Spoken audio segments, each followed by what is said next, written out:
Pleased to welcome to the 2025 edition of Statehouse Conversations, J.D. Prescott of Union City, Republican representative, District 33. Yes, sir. Thank you for having me. You are in the eye of the storm. You're on the House Ways and Means Committee, which of course has the first crack at drafting the budget. And not only that, but you've decided to put your, exercise your fiscal muscles even more and tackle property taxes, which has been something about which many Hoosiers have talked, the shock of seeing there. Tell us how you see what your solution would do and how realistic it is to see that come to fruition this session. Yeah, absolutely. Well, first off, let me kind of get into, as I've been traveling the district over the summer and really in the spring, property tax has been really the number one issue that's come to light, not just in my district, but really statewide. And a lot of the conversation has been around homeowners, which rightfully so. Homeowners are seeing dramatic increases in their property taxes, but I have a very rural district that's ag heavy. So I need to be looking out for how's this going to affect the ag rates? How's this going to affect local units of government? And absolutely, how's this going to affect homeowners? We need to provide meaningful property tax relief. So I think you're going to see a combination of things happen this year. Obviously, we got the budget session going on as well. And Governor Braun has his property tax proposal out that's going to start in the Senate and then come across to us. As I look at some of these property tax proposals, I'm really looking at those as more of that short to medium term fix. And so I think that's what we're going to see this year. So as a short to medium term solution, really a band-aid to the problem. But nobody seems to be looking at how do we actually fix the underlying problem. We're treating the symptom, not the problem. So when I look at the problems with our property tax system, there's many, but some of the big ones is we keep adding to the exemptions and deductions. We keep shrinking our base, our taxing base, so those that remain paying property taxes pay a larger share of the tax burden year over year. And then when you look at our rural communities, when they see declining assessed valuation, they have less revenue to invest in roads, infrastructure, things that you really bring in industry to our communities. So then it's just a vicious cycle, right? You just see a downward spiral. So I thought, okay, if we just looked at things differently, what would that look like if we could just hit the reset button? So I've got a proposal to completely repeal property taxes across the board, including business personal property.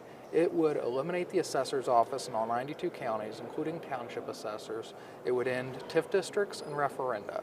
Eventually, I'd have to phase those out. And then I'd replace it with a 7% sales tax on services. So we got a 7% sales tax on goods now, so this would be a new one. It wouldn't be on top of that. Because there is no tax on services now. These are haircuts and oil changes, drywall, anything. Right. Exactly. So 7% sales tax on services. I'm exempting everything that's already sales tax exempt. So think nonprofits, churches, direct production of agriculture would be in that category. And then I'm adding sales tax exemptions to medical, so we don't want to increase medical costs, and you don't want to have to go get a surgery and have a 7% sales tax on that. So we're exempting medical, and we're also exempting education. Most education would be sales tax exempt already, being nonprofit, but that way we're treating private and nonprofit education in that same route, especially when we're looking at higher ed.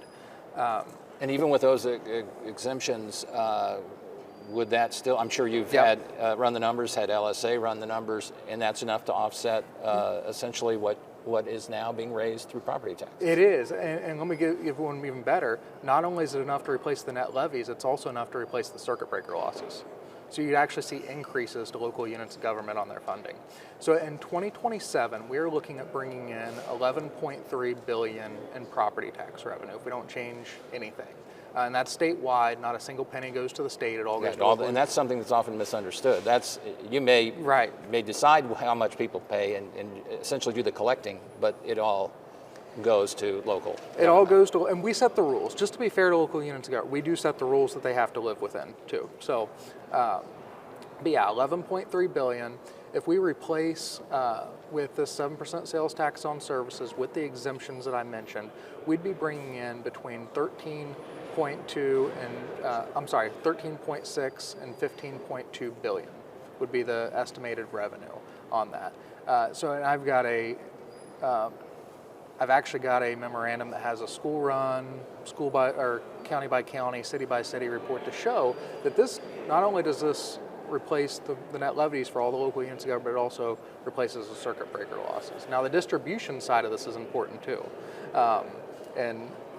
So this would be distributed, 45% would go to a school's operation fund bucket. Those dollars would follow the student just like what they do on the education fund. I came up to that number by taking the average. Roughly 45% of your property tax dollars statewide goes to school operation. And then 20% would go to counties, 20% going to cities. I'm using a similar formula for both. 75% emphasis on population, 25% emphasis on miles of roadway. That gets us really close to where we need to be to make sure we're funding both an urban versus a rural community at a fair rate. And then township government, fire territories were really the hardest to figure out because they're not consistent across the state on how they're funded locally. So what I did there is I did a 5-year look back and averaged out the revenue and then did an inflationary adjustment moving forward to give those rates going forward. So in sum, if what you described as the other measures that have been proposed are Band-Aids, this is a transplant. This is a complete transfusion and transplant. Now we just finished, as the state did, a 2-year task force assessment of looking at the whole property tax structure. So I wonder, the devil's advocate will say, boy, we looked at that and we just didn't see this being the solution. It may not be right. Yeah. How do you push back against that sentiment that we looked at it, but not the time? Well, I'd push back and say when that task force was started, I think the intent was from Senator Holdman and those that really led the charge on that was to focus on income tax. And then towards the end of that task force, the conversation shifted to property taxes. Because that's when people started opening Correct. up their new assessments and Correct. said, look out. And to be honest, I wish I would have thought of this formula a year ago to where I could have got it in front of that task force sooner so they'd have time to vet it. I just don't think that they have looked at this novel of an approach. I think it will take time to get the buy-in on an approach like this. Are the Band-Aids, as you call them, I'll use your nomenclature, damage that can be sustained in the short term? By damage, I mean if in fact there are Band-Aid fixes, which to a certain extent would potentially erode funding for locals, and various measures would either limit their ability to have referenda, when they could have them, what would happen to the revenue in terms of the share, et cetera, et cetera. Can the Band-Aid last long enough to get to where you want to be without doing potential harm that would be hard to repair at the local level? Yeah, I think it can, and here's why. I think this would take about 2 years to implement. So just hypothetically, say this bill passed this year, which to be realistic, I think it will take a few years to get across the finish line because it will take some time to sell it and get people to understand what I'm working on. But just hypothetically, say it passed this year, 25 would be the last year of property tax assessments. 26 would be the last year of property tax payable. So you're going a year and a half, essentially a year and a half, 2 years off the property tax system. And then after that, you would change to monthly distributions off that formula that I played out. So yes, we could withstand that short 2-year to 4-year time period that it would take to get a program like this in place. Now there are many different tweaks and how that conversation is going to go come that's sign part of the die. process, right? That's what yeah. the give and take is. But it's certainly, as people often say, worth starting the discussion, knowing that it takes time. In the meantime, I'm getting a message there are 92 auditors and county treasurers want to see you after this interview, so you'll have to deal with them first.